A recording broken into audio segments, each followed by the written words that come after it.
Alright guys, we are back for the third place match. We are down to our last four players and they're going to be fighting for that epic prize money. $1,500 for first place, but that's going to come a little bit later. King Dan's and Arianel already sitting, waiting for that match. Up first we have the third place match, Sunkuchi versus Minokaro. Any thoughts on this match so far? I don't really know much about Sunkuchi. Yeah, I haven't seen his decks yet, so I'm going to be excited to see that. I'm sure a lot of you are as well in the third place match. And we got to see Minokar already, so we get to see the green-yellow list again and see if that can maybe catch him off guard. Or maybe he's developed maybe a line of play that can try and counter this deck. So I'm going to be excited to see what the players can come up with. And as you can see here with the brackets, King Dan's took a 3-0 victory of a Sunkichi there, and Minokaro did fall to Arianel 3-1. So those two are going to be playing it out for that third place spot, which is the difference between $500 and $100. So there is quite a jump between third and fourth. So both these players are going to want to do as well as possible to gain that prize money. Now, I don't think we'll wait any longer. We've already seen these awesome cards. We're going to see one more after this game, so be sure to stick around and watch this exciting match first. We're going to throw over to Scorch and Cappuccino. He's going to be joining on the cast now. Take it away, guys. All right, thank you very much. I'm very excited for the third place match here. Two players who will try to reverse their fortunes after losing out in the semifinals. Cappuccino, are you ready for this one? Yeah, I'm ready, and I'm excited as well. This is going to be a match that is still a huge amount of money, so a match that these players really care for. And on top of that, getting third place looks a little bit better than fourth place, and you get to have that bragging right of making it into the top three. So a match that these players are going to care a lot about. Yeah, definitely. Very similar storylines for both of these players on their road to this point. Both played in both qualifiers and then were not successful there, and then qualified through the top 10 of the God rank ladder. So interesting storylines coming out from both, and we'll have to see. I'm not exactly sure who kind of finished higher than one another, but...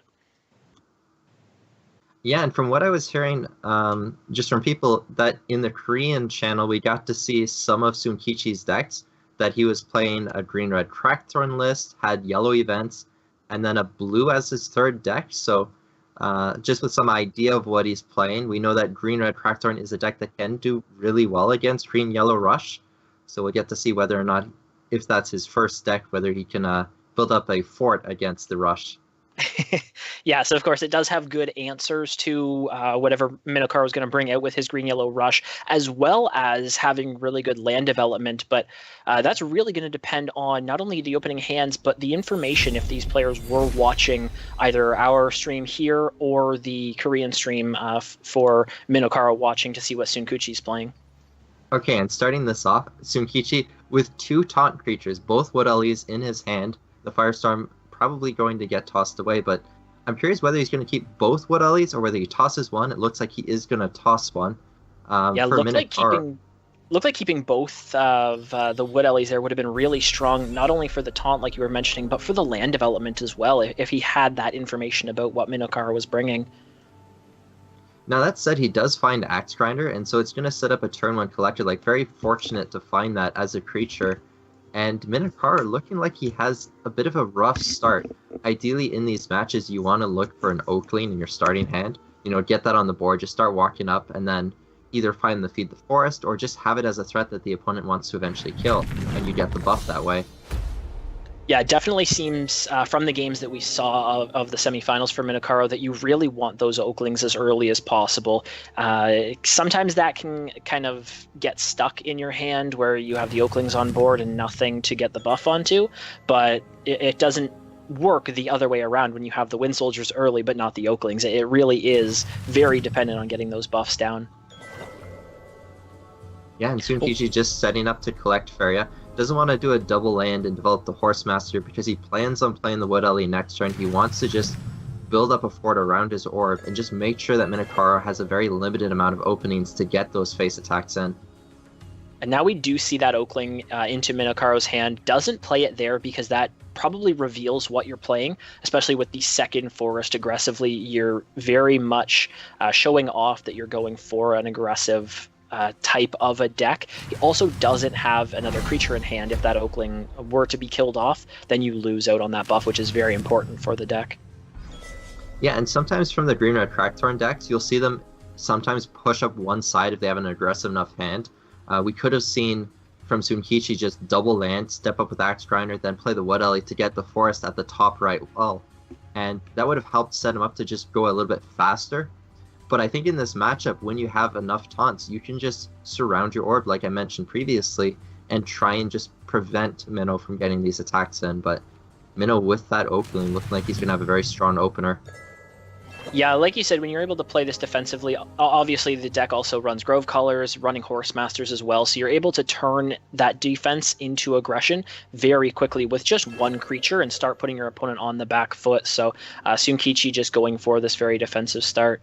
One of the things I want to touch on really quickly is that opening from Sunkichi, because he went for the Axe Grinder, actually ends up being turn 2, he went for that Forest, and then needed to collect, so he wasn't able to get the Wood Elemental down on that turn because of the way that the lands had to line up. Didn't have the land first to play the Wood Ellie, and then didn't have the Faeria first. It just ends up being a little awkward, but now he's been able to develop his lands really nicely in defensive spots.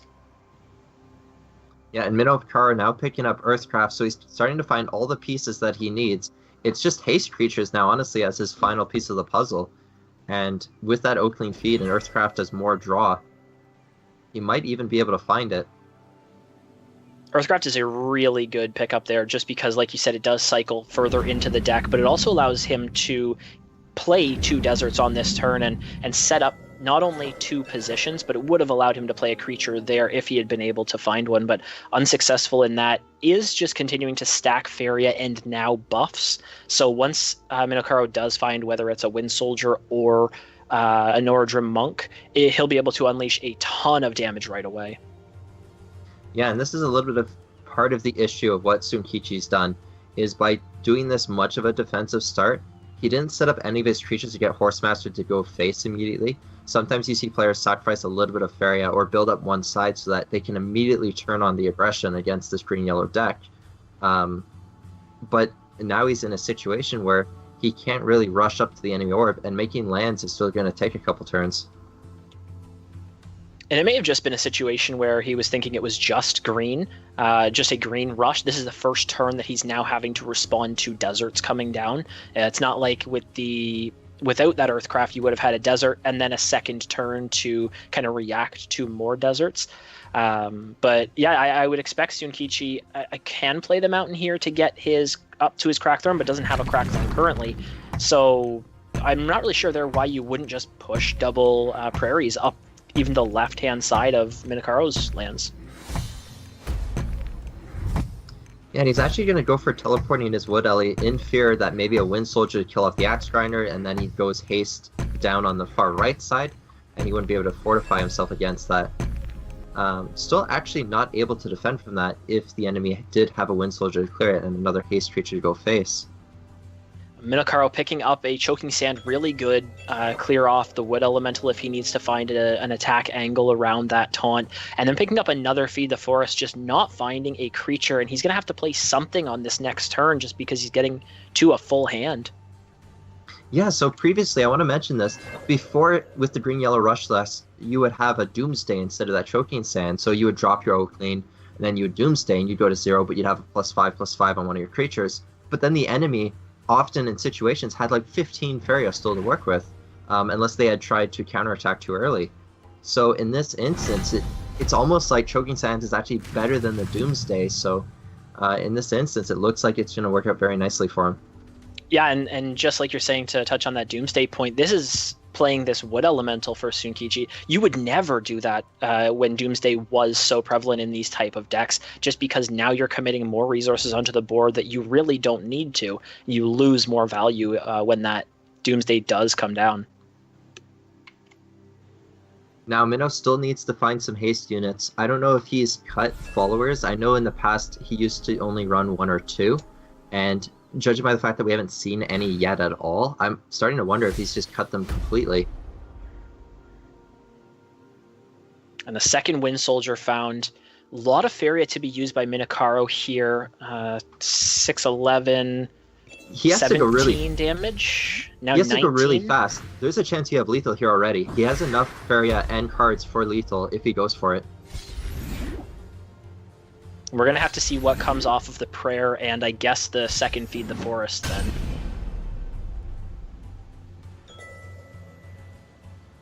Wisdom doesn't do it, but it does allow him to draw more cards.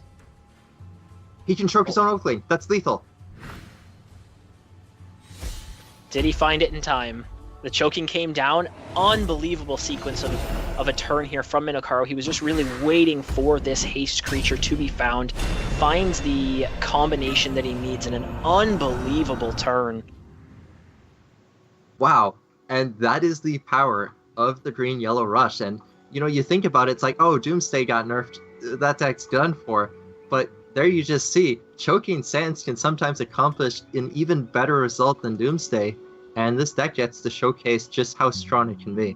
And there actually was a Doomsday picked up in the end there, I think off of the Wisdom, as one of the last two cards before the other Oakling was found, I think it was, that ended up being the enough damage to finish the game there. So is something that, you know, Minokaro could use in those situations if he's not able to find those cards in time. But unreal there, just had so much Faeria to work with, and then feeding the Wind Soldier, which you had talked about when we saw this deck in the semifinals.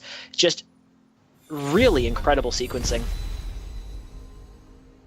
Yeah, and to go off that, by just having one Doomsday in the deck, it means that if any of his opponents had seen it in prior matches, I don't think we saw it actually earlier in the cast, but if any of the enemy players knew that was in there and they start playing a little bit less onto the board because of that, and then like choking comes down instead, it can be very detrimental to the players knowing the deck. Even just to have one Doomsday can have that side effect, whether you play it or not. I mean, sometimes even running into a deck like this on ladder, you aren't sure. So sometimes you play around something that you don't know whether it exists or not. But in this type of a situation where, because the matches are streamed on a delay, but you can still get that information about your opponent's deck, just seeing that it does exist does put that into the back of your mind of, great, now I have to play around it at some point. Soon Kichi picking up Outland Ranger. Has the Charger as well. A fantastic start as a yellow event deck, and happy to see yellow event showcased here in the tournament again. Honestly, it looks like you could just do a desert to the side and drop both creatures, or even just go for a desert in front of your desert and dropping the Charger and trying to just put the pressure on the opponent. Yeah, it's very interesting in this type of a situation. Basically exactly the same start as we had in our semifinal series. Minokaro takes game one with the green-yellow rush. Arianel actually answered with the blue, and we know that Sunkichi is playing that deck, so could have been a situation where we could have seen exactly the same setup as we saw in the semifinal match, but Sunkichi going for the yellow events. We'll have to see if he goes for a more aggressive line, like Arianel did to try to get at this deck before it can really set up. It looks like he's going to go for the defensive instead. Yeah, I think I'm more a fan of going aggressive there, because I think it's very easy for you early on just to start threatening like 5 damage a turn and they can't react fast enough, or if they start reacting to your board, they lose out on that ability to go aggressive. But Minnow picking up a follower, I mentioned earlier I wasn't sure if he had cut them all, but we do get to see one, so going to see how many haste units he has in his deck entirely if we see more of it. Yeah, we do see the Oakling come out here, so is a possibility that Sunkichi could clear this as well as being very aggressive before those lands are even developed by Minokaro, but it's kind of an awkward spot now of, do you play around, because the Charger does have so much extra movement, and go for the collection and eventually move up towards your opponent, or do you just rush down the middle right now before they're really established? I think you have to go down mid. I think right now you just have to kill that as soon as possible. Don't allow him to use any feeds, don't allow him to get aggressive lands, because you have to remember, against Arianel, one of the reasons why the Oakling going down mid ended up working was he just stepped over onto an aggressive land and then got to skip a land progression by doing that. If Sunki just double lands up the mid and then kills the Oakling, it's very hard for Minnow to get aggressive after that point. Yeah, it definitely is. You can even move the Charger and then use a Flash Wind so that your Outland Ranger can be right on that space now where the Charger is, and then you have a second creature in a very good aggressive position as well. So we'll have to see if that is the line Tsunkichi goes for. Plays it off to the side, not a bad choice either, because you can play it in a position where it can go for collection. What does he campfire? I gotta think he's gonna campfire the Charger, and yeah, he does go for it. I think another big thing of clearing this here is with your opponent having 3 cards in hand, if you can kill that Oakling and they didn't have something to buff, that's a big loss for the green-yellow rush player. Yeah, it's a very good point to make. You know, even just in that last match, we saw that Minnow didn't find a haste unit for quite a while, and then he ended up finding both Wind Soldiers. But early on, sometimes you don't have a creature, so killing that Oakling can pay off a lot. And there are only, if you're running 3 copies, is it, I guess, 12 creatures in the deck? If you're running 3 of Followers, Wind Soldiers, Orodrim Monks, and then the Oaklings as your buff engine. So that percentage, you know, sometimes you can find the right clear and your opponent does lose out on that buff. Yeah, it's especially because early on you throw away haste units. You really only look for Oakling and then Earthcraft. Maybe some Feed the Forest you'll keep. So by tossing away your early creatures, you're even less likely to have them if you do find your Oakling afterwards. So definitely in favor of them not having a creature. Now, is this a situation for Tsunkichi where he basically wastes the Flash Winds and move the Charger kind of back and forth a couple times just to get that event synergy and push a ton of damage this turn? I'm actually really confused. Tsunkichi could have land blocked that desert from going any further, and by not doing that, now Explore Desert next turn is within face threatening range. Yeah, that's a great point. Could have forced Minokaro out much wider on the board. Would have denied that position coming down. Now, this land does set up a good desert spot for Tsunkichi if he's able to find another Charger, a Colossus, even something like a Shaitan Demon. He'll be able to get a good aggressive creature spot, but it does open himself up to a big turn. Yeah, Minnow doesn't have the 3rd force yet, so he can't use Feed. But if Minnow finds like an Earthcraft, he can already combo and potentially win the game off of this just early play. Yeah, this could be another insane combo turn where we see the game ended right now. Wisdom still gives him more options. Again, has to find the Earthcraft to be able to feed the forest, but that feed, if he's able to get to it, will give him enough Faeria to play whatever he draws into, and not really under a lot of threat here. 3/4 Charger could be cleared by the Choking Sand, but it's just not going to be enough of a combo, even with the max events that it could pump out the damage for. Yeah, and time is a factor in this matchup. If you get down to, you know, a third of your time, in order to finish the combo, do all the feed lines, you need quite a bit just to execute all of the mechanics. So I think at the end there, by him waiting so much, it was a bit risky if he had found the Earthcraft, whether he could even do the combo if he found the cards. So really awkward positioning right now. We do see the guidance picked up for Minokaro, so he has lethal on this upcoming turn, and with Tsunkichi not having a Last Nightmare in hand and not having 3 deserts currently, he can't even go for the draw, because if he draws a Last Nightmare, he doesn't have the deserts to play it. So this might be a situation where you're actually forced to double Flash Wind your opponent's creature away from your orb. Another option, even though it doesn't look that great, is you just Soul Drain the Follower, and I guess you Flash Wind your Outland Ranger twice just to discount your Colossus, and then you summon the Colossus. You would live to a single buff, but you would be quite low on life. Yeah, definitely is an option there. Is there anything better that Tsunkichi can draw into right now? I mean, you have 5 damage, so if you draw into Wind Soldier, you get to clear the board. Wind Soldier would be a huge top deck, so I think you draw. Like, I don't know if doing the desert's worth it. It's a bit risky. It looks like he is just going to go for that single Soul Drain. Does mean the Colossus comes down at a 6 cost, I believe it was there, so using a lot of Faeria as well. Second buff is picked up from Minokaro, but can just +1. That's lethal. Yeah, that's lethal. 9/11 lethal. Minokaro picks it up. And I think that goes... I was just going to say, I think that actually goes back to just your pointing out of the land there. If Tsunkichi had forced Minokaro wider, that follower would not have been able to come down when it did, and I would not have had the correct attack angle. Yeah, on top of that, it maybe highlights the potential drawing for like a Wind Soldier to clear there. It's just so likely that a green-yellow deck either picks up another haste unit or they pick up another buff. So I feel like the draw, at least you're not dead if you draw, and then you have the chance to find Wind Soldier to clear, so maybe it would have worked out better.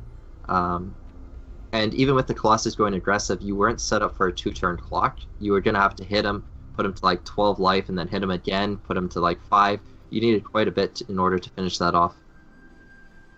Yeah, and we are going to now be into what could be the last game. Minokaro with really strong play on this green-yellow rush, really just showcasing why he brought it, and brought it as his primary deck as well. Yeah, Minno's played this a lot.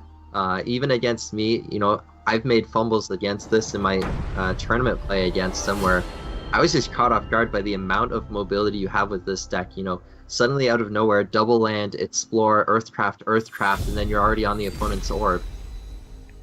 And that definitely was, looked like correct play from Tsunkichi, kind of up until that land play. Did go for the aggressive. We'll have to see if he continues that into this deck, because he does start with that water elemental in hand that can push up the board really quickly, but Radiance and the Colossus really not what you want to see. You'd like other smaller creatures in this type of situation. Yeah, the Colossus and Radiance not going to help him out, but Water Ellie is pretty good because you want the land acceleration in this matchup, so he's going to be at least a little bit happy about that. Turn 2 again for, or sorry, player 2 again for Minokaro here gives him that Explore, which we saw him use really nicely in the last game to extend the desert into the right place. Very, very important just to have that extra little bit of reach. Yeah, I think it depends on the deck type you're playing against, whether or not you want to be player 1 or player 2. If you have Water Ellies, you're obviously favoring the Explorer, being able to play that as a turn 1 play. But vice versa, if you have Axe Grinders, you prefer just getting out the Axe Grinder turn 1, so a bit of variance there. And Tsunkichi with Prophet of Tides now. Is this a situation where you double Prairie straight up and then Water Ellie at the forwardmost point, so your lake is directly in front of your opponent's forest? That forces, if Minokaro just goes for a single forest, doesn't play the Explorer card, you can double Prairie again to land block next turn. I don't think that's the play. I think I'd rather just double Prairie, one above my lake, one to the left of my lake, and then Water Ellie to get the final lake on the well. And that way you set up for a Prophet, double collect next turn, and hit face. Yeah, that does seem really good as well. Kind of unfortunate here, like you were saying, if Tsunkichi was player 2, would have been able to have gone Explore Lake with the Water Elemental, and he'd be able to already have that Water Elemental on one of his opponent's wells at this stage of the game, thanks to that Prophet. But Tsunkichi with a very difficult decision of how he wants to play these lands out. He could actually even +1. Like, I was looking at that, and then I ruled it off, but I'm kind of looking at it again. If he had just done +1 Faeria, play the Water Ellie on that lake, and just generate another lake beside it, you then play the Prophet of Tides, and you scoot the Water Ellie over, or even forward to in the middle of the map. That way you have a Water Ellie in the middle, you have a Prophet on the left, you get to either jump on your opponent's forest and get another land aggressive and make the land for your Prophet to collect, or you can just jump on his land and make a lake aggressively. There's a couple options there, and kind of looked tempting to me. Yeah, that basically would have set up exactly what we saw in the last game when the Charger was in the middle of the board and the Outland Ranger was played just off to the bottom right corner. Prophet would have been in that spot and the Water Ellie would have been in the middle. Just gives you a lot of reach into those positions, but we should see Tsunkichi now use that Prophet, move the Water Ellie off to the left, and then I would expect the double Prairie. Is he going to go far side with it? I would just expect you to go for the land block here, because that also gives you the land for your Water Elemental to jump up into the top left corner as well. Yeah, I think it's important you go up the left side so that you can contest the enemy force, because you don't want an Oakling to come down outside range of your Water Ellie and then kill off that Prophet. So pretty important that he's contesting all the forest of Minnow. Really odd positioning again from the lands there, kind of opening up that river down the middle of Sunkichi's lands. Minokaro could explore and then get a desert. It's not in a prime position, but it possibly lines up for something like a follower to come down and move on to one of Sunkichi's lands and then give you that possible desert position where you need it. But Minokaro just not going to go for it. Yeah, and like we saw in the past, Minokar a bit scared of that Frogify because, as we've pointed out before, even just the Oakling dying, he doesn't have any creature in hand, but I think regardless of that, if you had a follower in hand, you don't really want to go for it, because if your opponent Frogifies your Oakling and you miss out on that +5/+5, that is the crucial damage he needs for lethal, so he's sort of forced to save it until he can guarantee it dies off. Yeah, we'll have to see how much damage Sunkichi wants to push here. He could develop another aggressive land. He could just jump the Water Elemental back and develop a Wave Crash Colossus. It really just depends on how aggressive he wants to be, and if he's going to seal off this little opening of land, just because it does allow Minokaro to get in that aggressive positioning. Yeah, he would actually be setting up one Faeria, or one damage off lethal. If he hit face for 3 with the Water Alley, put him to 14, and then you summon the Wave Crash behind the Prophet, that then sets up 13 damage for the next turn. So if you were running something like a Campfire, you would have lethal. But I guess because he's one off, maybe he's not running the Campfire, he says, okay, there's no reason to hit face with the Water Alley this turn. I need 2 turns to kill him regardless. Yeah, and I would expect then we see the Water Alley just jump back. It could jump, it could say where it is because it's within jump range of the orb, but you're not really in a position where, like you said, you're representing lethal next turn, so he is just going to jump back and continue to collect off of that.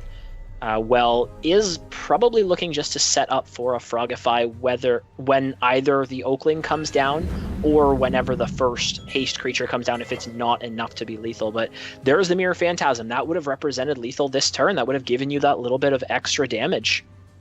Yeah, I was mentioning, Campfire is one of the only ways of getting damage, but there's also the Phantasms, there's also Mythmaker, so potentially up to 4 cards that would have gained lethal for him.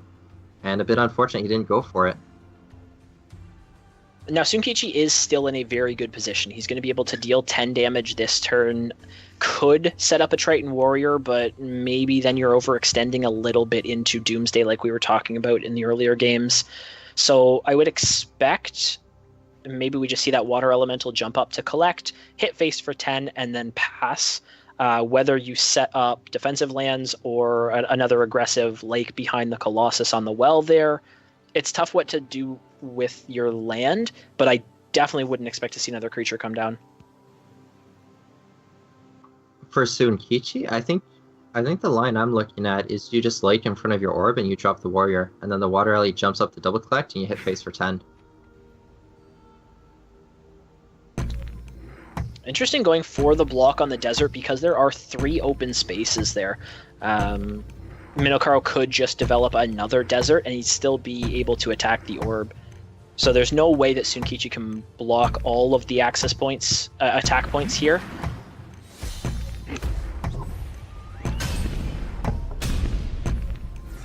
Okay, going to be very hard now for Minnow to just heal up and stay out of lethal range. There's a lot of cards that can now threaten lethal even if you heal for 10. It would put him to 15 with 12 on the board, which means a Ninja Toad would threaten lethal. Prophet of Tides would also... Actually, Prophet of Tides wouldn't threaten lethal, but a Ninja Toad would, so unlikely for him to even consider going for healing options. Doomsday could be a line, but you die to Ninja Toad. Yeah, that's very true. It does put you very low. It also does really waste a lot. Looks like he's going to go for heal before the Doomsday. Very nice sequencing coming out from Minokaro just because he does save that extra life. Does lose one of his buffs, but if you die, the buffs don't matter. So has to use the healing there to stay alive in the game. Yeah, and it's going to take quite a bit for Minnow to get lethal. You'll have to find a follower after you feed on the Araja Muck, I'm pretty sure, in order to get the damage.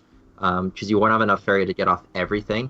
Elderwood Embrace is going to be a profit when you feed, but it's not quite enough. On the other hand, looking at Sunkichi, like, he can +1 Triton Warrior, but the only way you get lethal from doing that is by finding, like I said before, a Campfire or finding that Mythmaker. Phantasm's no longer a line that can give lethal.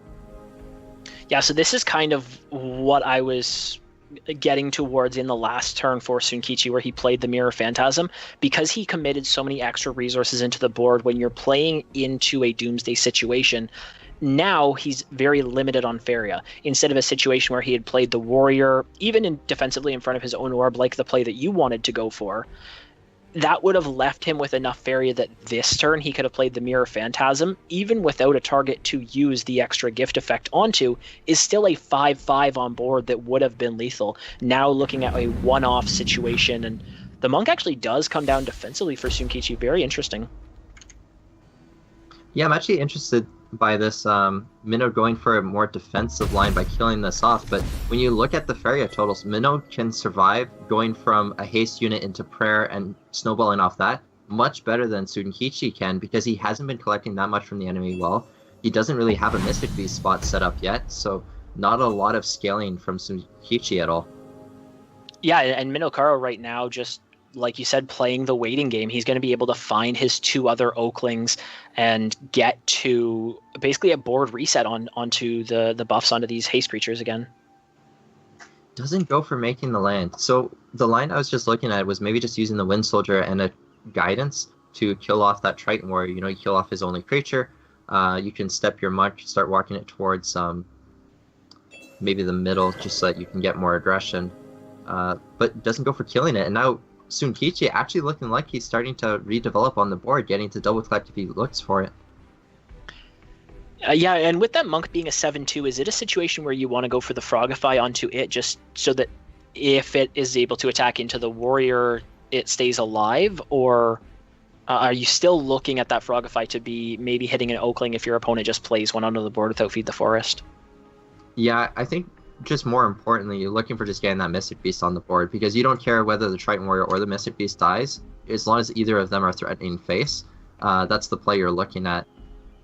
Much more value than just using the Frogify and having a 2/2 hit into your Warrior. You just end up with a better assault using the Mystic Beast, I think. Yeah, definitely allows you to put two creatures within attack range of your opponent's orb. Would be possibly a little better for Sunkichi if that was a Colossus, because neither of the Warrior or the Mystic Beast can actually kill your opponent, both sitting at 4 attack and your opponent's at 5 life. But Colossus very easily would be killed off by that 7/2, so you wouldn't want to go for that play anyway. So this does represent being a more secure play for the long-term win the game. Yeah, and Minnow, I think from before, he was scared of a Ninja Toad coming down and hitting face, so I think equally he's going to be just as scared in these next few turns, and I fully expect him just to use his haste units to kill off the board. It's very interesting in this situation that we now have, because if that Monk on the board for Minokaro was a follower instead, and it had still been able to trade in exactly the same way, the Monk would actually be better in Minokaro's hand, because he could use it aggressively, push that little bit of damage, and draw into more cards, more options for the cleanup, rather than what we see right now, which is a follower in hand, which really doesn't do anything to impact the board. Yeah, looking at Minnow's hand, I don't know if he wants to use his resources to play collections, but he could have gone for a double land, one underneath the Mystic Beast, one in the bottom left, near his deserts, and then get a follower to collect on the bottom left, use Wind Soldier plus Guidance to kill the Mystic Beast, Monk kills the Warrior, and that way you've cleared off the enemy board, and you're collecting with a follower, and it sets you up to snowball. But enough with that, he just goes for a desert line instead with the Earthcraft. Yeah, really unfortunate in that situation, because he did go for the draw instead of just naturally developing a land from the power wheel, like you were saying. He's using that Faeria, so now it ends up being a bit awkward. Looks like he's going to go for the heal again, and then clear off the Mystic Beast, I would assume.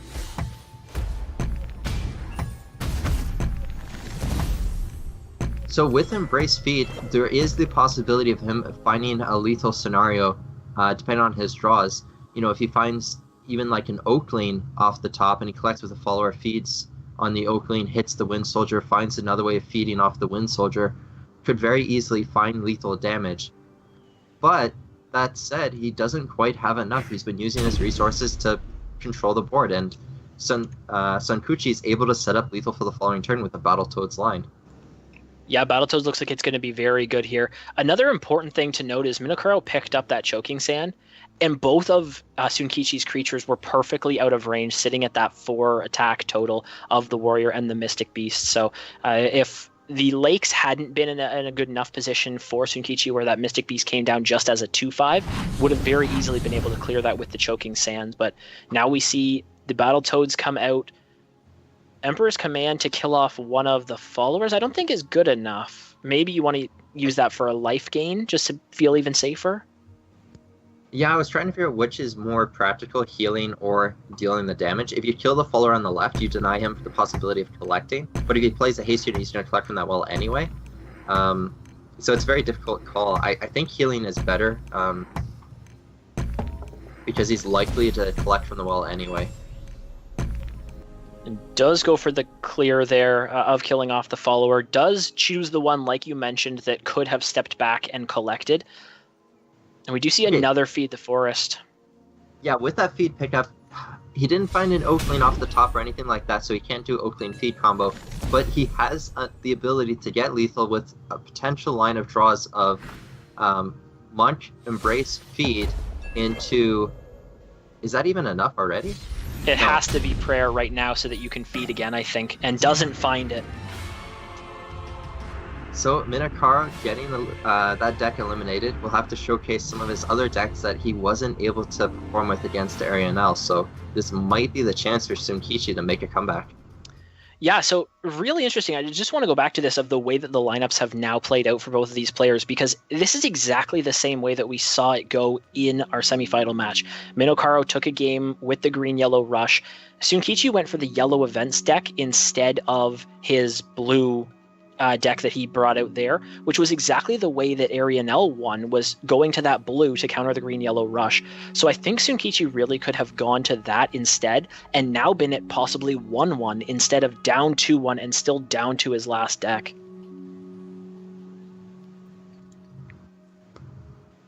Yeah, and I'm curious what Minno's going to choose now to play against this deck from Sunkichi. Yeah, so Minokaro, I believe, do know... Yeah, because he lost, so we would have seen all of his decks. So Minokaro has his red-yellow burn, and then his blue if he wants to go for a mirror match. Which do you think would be more favored in the way that we've seen these players play out their matches? Now, we didn't get a chance to see all of Minokaro's burn. There was a few cards that sort of intrigued Aqua and I when we were casting this game.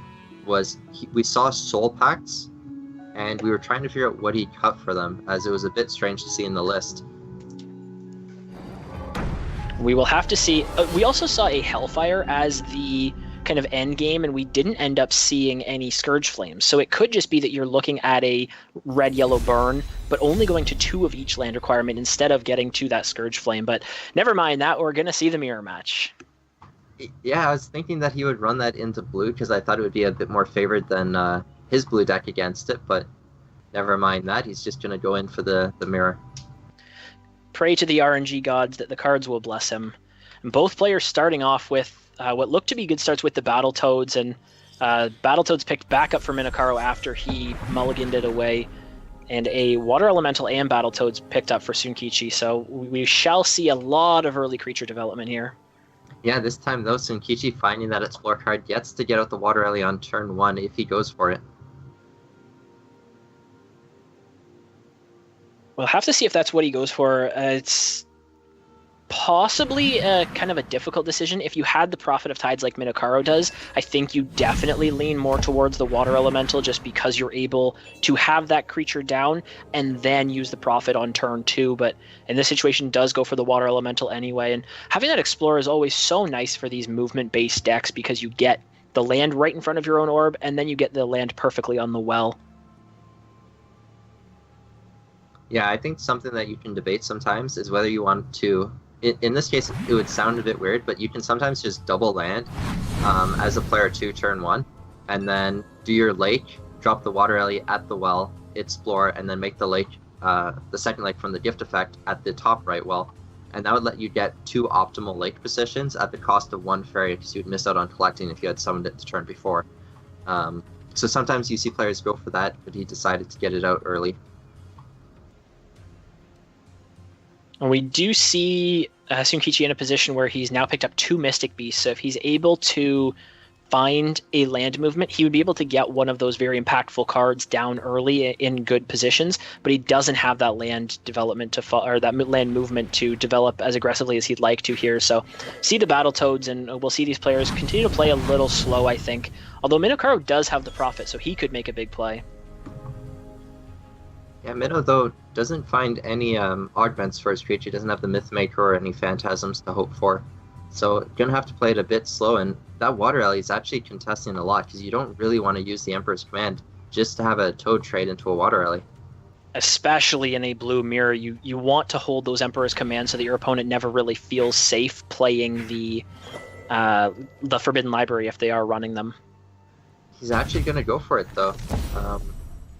Now, his Toad does get to survive, so that's a benefit to him, but I almost wonder if just double landing into the wells so that you could deny the Water Alley from collecting at all, and then just playing another Battletoads would be the better line. Now we do see a Forbidden Library picked up. Sunkichi could go for just a single trade, maybe even... you want to jump aggressively and collect off of that top right well, but now picking up the Forbidden Library, you definitely want to develop the lakes at the same time, try to take a little bit of an advantage before your opponent has a response, but even just the Battletoads are going to represent off giving Minokaro the lines to clear off the Forbidden Library no matter where it comes down. Yeah, this is a bit of an issue for the way Sunkichi's developed his lands. By double landing towards the left afterwards, he really slowed himself down, especially for having libraries in his deck. Ideally, because you have Mystic Beasts in your deck, you want to double land up the right side, or you just want to make lakes up the right side if you're running libraries. And that way when you get your 3rd or 4th lake at the top right, well, at least you can summon your Mystic Beast and your library at the same time. But with the way he's done it, now it's going to be delayed a turn. Yeah, it does end up being a little awkward because of that. Now, having the jump, you always want to be able to utilize that to the fullest and develop prairies to move your creature as far as possible instead of just one land of developing the lake. So that is where it kind of backfires on you when you draw these higher requirement cards. Could go for a single lake up the right side, and then if you're expecting your opponent is going to double prairie, you can develop another lake over there afterwards, but just jumps back defensively and could be a really good swing turn here from Minokaro, having those profits in hand. Yeah, Minnow is actually able to quad collect this turn. I don't think he can develop the Wave Crash as well, but he gets to quad collect, which is insane this early on, and with Toads set up to quad collect on the following turn even. And very important positions. I think he was hovering the middle space. When you have these jump creatures, having the middle space now where he did move to is huge for this type of a deck, because no matter what you play, Triton Warrior, your Water Elemental, even just Battletoads, having the jump can now reach any space on the map if he chooses to play something in the middle. Yeah, and this is a catastrophe for Sunkichi. There is no way to protect your library. There's not a spot you can put it on the board where it's going to live. So looking at this now, his only real line is to develop the Mystic Beast and develop the Triton Warrior, and I guess you develop them both on the right side. You want to pick one side to try and fight. You don't want to give the opponent the opportunity to full clear again. But it looks like he's actually debating putting it in front of his orb. Yeah, if he puts it in front of the orb, you're completely fine as Minokaro to use all of your creatures to clear that off and then just drop a Wave Crash Colossus. It is going to get down to 4 full discounts, and you've picked up a Mystic Beast, so now you can develop that as well. This is unreal right now. Just trade everything, an immense amount of power right at your opponent's orb. Yeah, you don't necessarily have to full clear, but like, how does your opponent ever come back right now? If he's on 2 Faeria going into 5, you just kill both his creatures and you play a Wave Crash and a Mystic Beast in front of his orb. There's just no way. It's funny in that spot because Minokaro has, so many creatures, it represents so much more board pressure.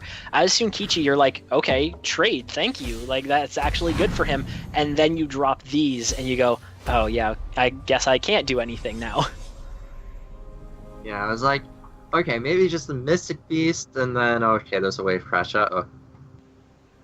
Alright, so looking at it, he in this spot, do you... Oh, God. Sorry about that.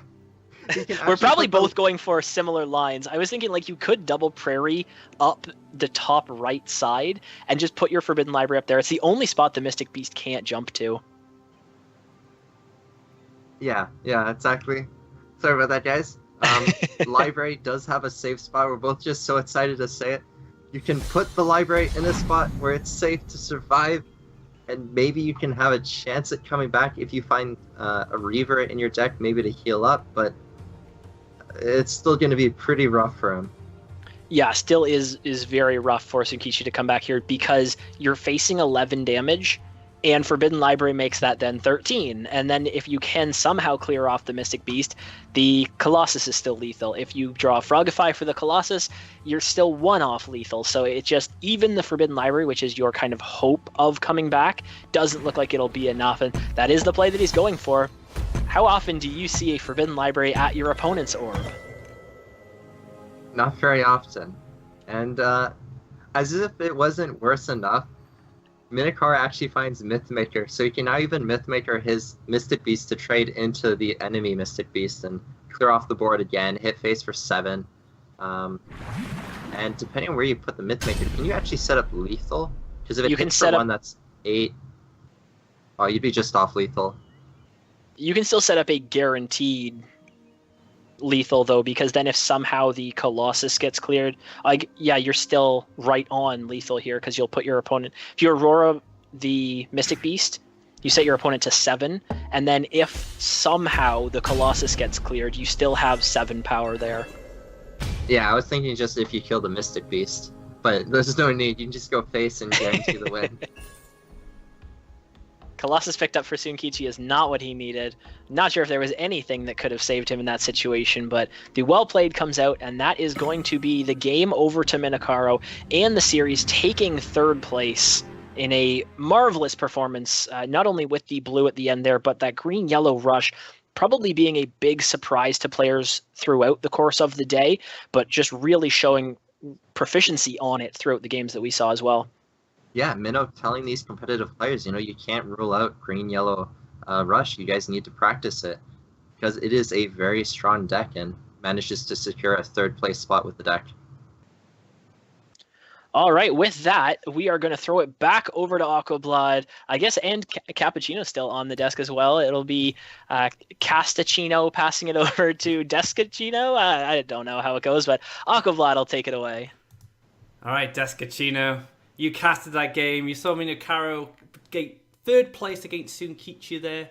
How do you feel they went? We had some green-yellow explosive play. Do you think that deck's fair? Should that be allowed? Yeah, I just want to clarify right now. This is Cappuccino with a K. This is the Smurf account. But, yeah, that's a very strong deck. And, sorry, what was the question? Do you think it's... Well, I was just joking, do you think it's fair? But... Seeing green-yellow rush in a top 4 of a monthly cup, would you ever have expected that? That just caught me right off guard. Knowing Minnows in the tournament, I expected to either see a yellow rush, a red rush, or a green-yellow rush. Either one of those 3 variants I expected to see out of him. So regardless of whether the deck's good, I think it's this type of archetype that Minnows kind of perfected in his testing. He's very proficient on it, so it's always interesting to see him in tournaments, and I mean, a very strong performance. I do think sometimes you just have these hands where it's just so strong, you're wondering, like, why isn't everyone playing this? But then you have other hands where it's like, oh, right, sometimes you draw this way. But, I mean, he did play it very proficiently, and something that caught me off guard, though, was in all of the matches, it seemed like players had the chance to block him, and they never really went for doing it to try and deny him from getting aggressive lands. We saw very early on in these games, he was able to just explore desert, drop a haste unit, hit face, and he got the snowball that way in a lot of matches. So I think both a mix of people getting caught off guard, maybe, and the deck also being strong. Tsukichi actually missed 2 opportunities to land block him. Again, with his yellow events, he did double neutral. He had one next on the right-hand side of his well, but he could have just chucked it in front of the desert, which would have made life more difficult. He also missed an opportunity to double land across the forest, which eventually funneled down through the middle of his land somehow. It was very strange, actually. So there's like 2 perfect opportunities to slow Minokaro down there, but I'm assuming Tsukichi just doesn't have the matchup knowledge. It's not something you see on ladder all the time. It's a very specific deck. that's played by very specific players. Mino Caro, representing it here. I guess without like practice against it with people who just play the list out of ladder, it's going to be very hard to understand what you need to do in that matchup, especially if you've never seen it before. Yeah, definitely. And for people that want to pick this deck up now and try it out on ladder, it is a lot more difficult than it looked, especially when people land block you. So, very difficult deck. It's kind of the evolution of Todo DK, right?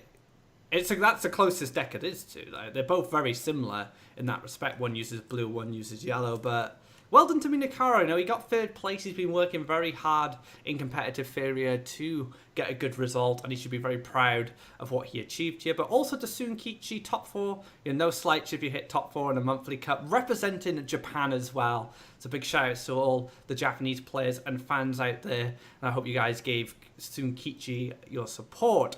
Now, the big moment, the last reveal of the stream. We have a spicy card for you guys. But before we go and show you this card, we're going to bring Atmaz back. And I think we should go through each card that we've shown so far. Yeah, why don't we revisit what we've seen today to reintroduce everyone about the general themes of the Oversky. This new world that we're going to be exploring. The wild land concept. So you've got the intrepid explorer, who brought us into the Oversky initially, right? Like he helped us explore into there with his explore cards that he gives to everybody, and of course his wild land, which is any one special land that exists. Moving on after that, I think we had the Seed of Paradise, which is not a wild land card, but does continue this multicolor theme, where you're supporting multicolor through an Earthcraft like a mechanic that's attached to a body, but so much more than that. When you move it over the ocean, it transforms into a land, becomes a land, gives you a forward foothold, the land of your choosing, as long as you start with the forest. Moving on from that, we had maybe the memeiest card of the day, the Yakapult, with 6 wild land costs, which is a very powerful siege unit that can sit in the back lines and literally throw yaks at your opponent, which we've had a lot of requests for, so who are we to deny the masses? Which leaves us with one final card reveal today, and I don't know if you've been paying attention to the rarities, but we have not yet revealed a legendary card. So the next card we have for you is our first legendary reveal of the Oversky, and it continues to push these multicolor themes that are going to be so strong throughout the Oversky. And I think without further ado, we might as well show you Ulani the Oversky Shaman. Now, Ulani the Oversky Shaman is a 4 fairy cost creature that costs 1 of each special land, and when you play Ulani, you get a gift. You draw a green card, a blue card, a red card, and a yellow card from your deck, whatever they may be. And Ulani is a 2/2 body. Also, I don't know if it's he or she actually, but if you look at her, or if you look at Ulani, it looks very like a her to me. But if you look at Ulani, you may recognize that sort of creature, may or may not, from the last card we were talking about. Some people mentioned that, some people caught on. Who are these creatures? What are they? Are they anything? Is it just a coincidence? That's for you to decide. What do you guys think? Wow, this is probably my favorite reveal. It is a legendary, so no surprise there. Free Wish support in a legendary card is absolutely fantastic and very welcome in Faeria. I'm a big fan of Free Wish control, and I feel this card is going to really help Free Wish be more consistent. Now, if you think to how Free Wish builds, what you usually do is you focus on 2 colors, and then you may add some of the power cards from the set to help you. Garadan, Aurora, Kaleem. There are plenty of legendaries you can use of one-ofs that can really empower your Free Wish decks. Now, these cards become even better when Ulani basically tutors your Garadan and your Aurora, and if they're the only one of each color in the deck, it makes it very, very powerful. Scorch, let's start with you. What do you think of this card? Oh, I get the initial reaction this time.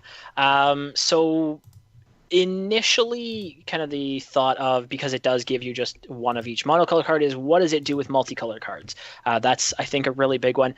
I instantly, for some reason, popped into my head, ooh, okay, so what if I go Time of Legends and shuffle a card into my deck of a different color than I'm actually running? If I'm running a mono yellow, but I'm looking for like a red legendary, and then I just go, oh, I'll just play Ulani and draw that legend from my deck. Obviously, very odd circumstance, but would be very interesting in that. I'm interested to see if this brings about one land requirement flood type of decks when you're running things like Deepwood Grizzly, Tyrannax, Ancient Herald, Axe Grinders. Can't think of what's in yellow. Keldron Soldier is a small one, but you're running all of these like small cards, small creatures that only require one land, and then you just play something like this, and you're just kind of flooding the board at all stages of the game. Would be really cool to see.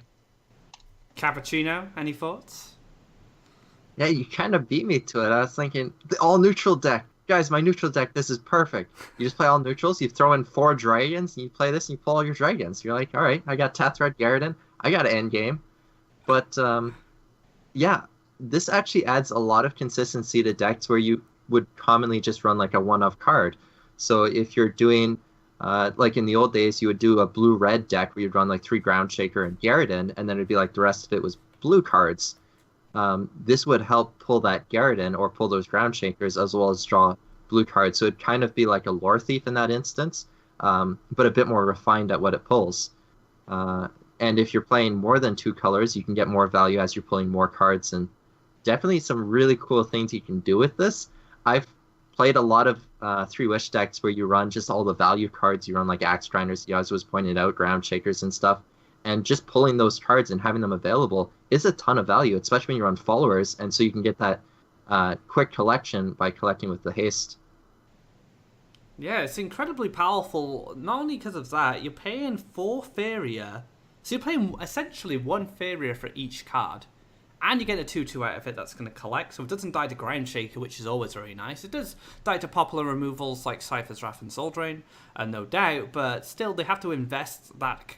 They have to invest that Faeria into clearness, but you'd already got the value. As soon as you play this card, you've got the value. You've drawn 4 cards, and the way you build your decks, you could actually make it kind of a semi-tutor. Because you can allow it to find very specific cards. Your only red card is Garridan, your only blue card is Orose. If anything, this could potentially be a mini Day of the Dragons if you build your deck right. So there's a lot of cool things you can do with this concept. Shotgun, are you about? Have you got any thoughts on this card? I really love this card, and that's mostly because 3 wishes.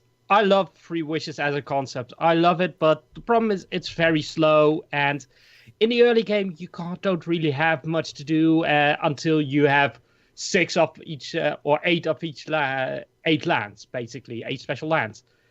Now you have something to do with if you have one lake, 1 desert, 1 mountain, and 1 forest. You can play this. You draw 4 cards. You always get something to play next turn, so you can at that point decide, okay, shall I go an extra lake or shall I go an extra mountain? At that moment you can decide. So yeah, this card, I love it. It's got so much potential. We can take it to another level. I've just figured out another level for this card. So you play Ulani, but you're gonna need to have 3 lakes for this. Then you Aurora's Creation, you own Ulani, and you play another Ulani. And you Aurora's Creation that Ulani, and then you mill yourself. And that is going to be the best way you're going to be able to mill yourself in this game. I think it's going to be done. Top milling.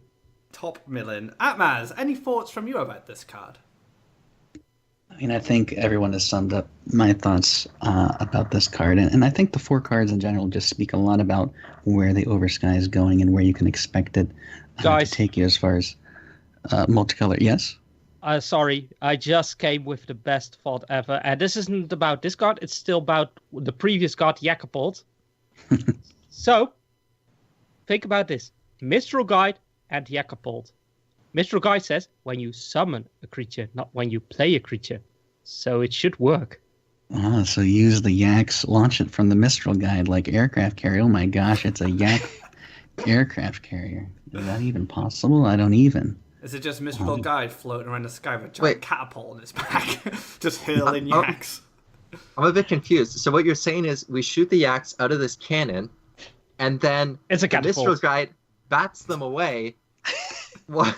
And what's gives going a on with these flying. yaks? So wait, This seems really easy to set up. Like, yeah, all you have to do is get your Mistral Guide next to a target, throw a yak at it, and then he's going to hit it.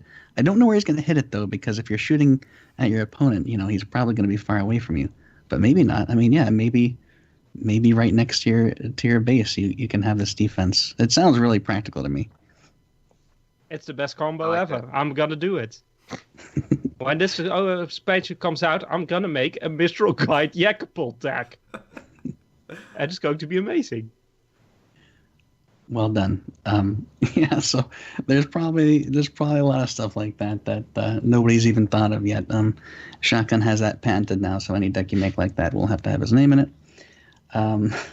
But no, yeah, I think the cards today, we hope they give you a flavor, a taste of what's to come for the rest of the Oversky cards. Strong multicolor synergy is what we're looking for. Strong themes of exploration and discovery and just seeing an undiscovered world, like encountering an undiscovered world, and all that entails is really what you can expect from the Oversky. And of course, we'll be revealing and teasing more as time goes on. Remember, Oversky is releasing this summer, and we're really excited to get it out to you. We will, for those who missed the stream or who aren't with us, we'll put together a post with these reveals and talk about them and talk about Wildlands and an official post later on. So you can expect that. But that is it for today for card reveals. We hope you've enjoyed it. We are not done, though. We have the monthly cup to finish. We're not quite done. We have the grand finals left, and that is with $2,500 on the line. So the most important match remains. I think we're ready to get right into it. I just need to quickly sort stuff out. So we will just jump to a short break. We'll have this set up for you, and then we will jump into the grand finals. Don't go anywhere, guys. We will be right back.